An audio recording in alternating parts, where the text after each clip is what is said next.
আজ ছুটির দিন, সন্ধ্যা নেমে এসেছে। সারা দিনের ব্যস্ততা শেষে শহরের পথঘাট কিছুটা শান্ত, কিন্তু এক তরুণী অফিসার মোটরসাইকেলে চড়ে দ্রুত গতিতে ছুটে চলেছেন। তার মনে বন্ধুর বিয়ের আনন্দ, গোধূলির নরম আলোয় তার চোখে মুখে চাপা উত্তেজনা। কিন্তু তার এই আনন্দ যাত্রা থমকে গেল একটি পুলিশ চৌকিতে। পথের ধারে একটি উঁচু টুলের উপর বসে ছিলেন একজন ইন্সপেক্টর। তার চোখে মুখে রুক্ষ ছাপ স্পষ্ট। দূর থেকে মোটরসাইকেলের শব্দ শুনেই তিনি হাত তুলে থামার ইশারা করলেন। অফিসার বাইক থামিয়ে হেলমেটটি খুলে হাতে নিলেন। এত তাড়া কিসের? হেলমেট কোথায়? ইন্সপেক্টরের রুক্ষ কণ্ঠে প্রশ্ন শুনে অফিসার শান্তভাবে জবাব দিলেন, স্যার, আমার বান্ধবীর বিয়েতে যাচ্ছি। হেলমেটটা এই কাছেই রেখে এসেছি, শুধু এইটুকু পথ। ইন্সপেক্টর তার কথা শেষ করতে দিলেন না। তার ঠোঁটের কোণে তাচ্ছিল্যর হাসি। বান্ধবী, বিয়ে, এসব ফালতু গল্প আমার কাছে চলবে না। আপনি আইন ভেঙেছেন, আপনাকে জরিমানা দিতে হবে। অফিসার মাথা উঁচু করে বললেন, আমি অন্যায় করিনি স্যার, শুধু শুধু আমাকে হয়রানি করছেন কেন? এই কথা শুনে ইন্সপেক্টরের চোখে রাগের আগুন জ্বলে উঠল। সাহস কত তোমার, আমার সামনে দাঁড়িয়ে তর্ক করছো? বলেই তিনি সজোরে অফিসারের গালে একটি মারলেন। মারার তীব্র শব্দে আশেপাশের কয়েকটি লোক ভয়ে জমে গেল। তারা নীরব দর্শক হয়ে রইল। আঘাতের চেয়েও বেশি ছিল এই অপমান। অফিসার কিছুক্ষণ স্তব্ধ হয়ে রইলেন। তিনি চট করে নিজের পরিচয় দিতে পারতেন, কিন্তু দিলেন না। তিনি দেখতে চেয়েছিলেন এই ক্ষমতার দম্ভ আর কতদূর যেতে পারে। ইন্সপেক্টর তার ধরে থানার দিকে নিয়ে যেতে লাগলেন। অফিসার নীরবে এই অপমান সহ্য করলেন। তার চোখে ছিল এক স্থির প্রতিজ্ঞা।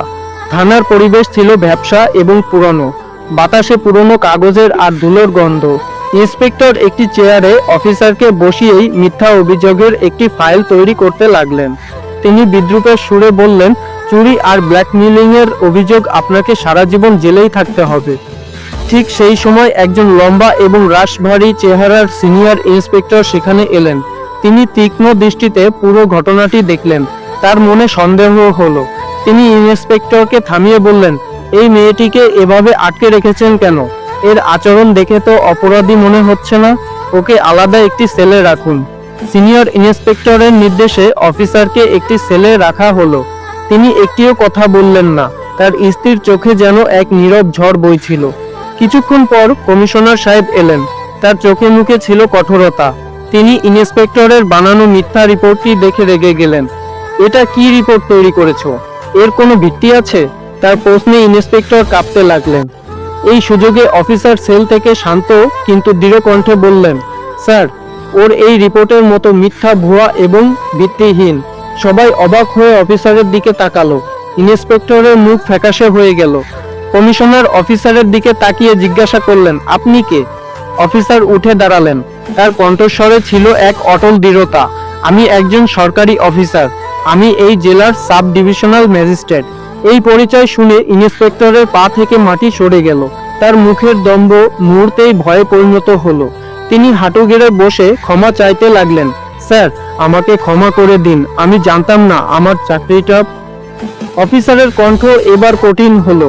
তিনি আদেশ দিলেন, আর একটিও কথা নয়, একে লকআপে ঢোকান। এরপর অফিসার পুরো থানার দিকে তাকালেন। তার চোখে ছিল এক ভিন্ন সংকল্প।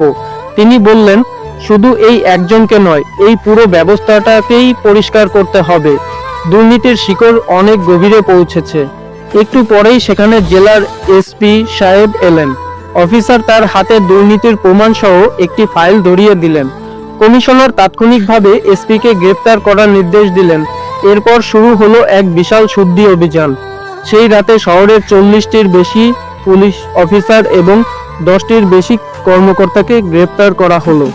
অফিসারের এই সৎসাহস এবং দৃঢ়তা শুধু একজন দুর্নীতিগ্রস্ত ইন্সপেক্টরকে শাস্তি দেয়নি, বরং পুরো ব্যবস্থাটাকেই নড়িয়ে দিয়েছিল। তার নীরব প্রতিবাদ এবং শেষ মুহূর্তের বলিষ্ঠ পদক্ষেপ প্রমাণ করেছিল যে একজন মানুষের সততা আর সাহস যেকোনো অন্যায়কে পরাজিত করতে পারে। প্রকৃত ক্ষমতা পদের নয়, বরং সততা ও কৌশলের মধ্যে থাকে। অফিসার তার পরিচয় শুরুতে প্রকাশ করেননি, কারণ তিনি কেবল একজন ব্যক্তিকে শাস্তি দিতে চাননি। তিনি দেখতে চেয়েছিলেন একটি দুর্নীতিগ্রস্ত ব্যবস্থা একজন সাধারণ মানুষকে কতটা হয়রানি করতে পারে। তার এই নীরবতা এবং ধৈর্যই তাকে পুরো সিস্টেমের দুর্বলতা খুঁজে বের করার সুযোগ করে দিয়েছিল।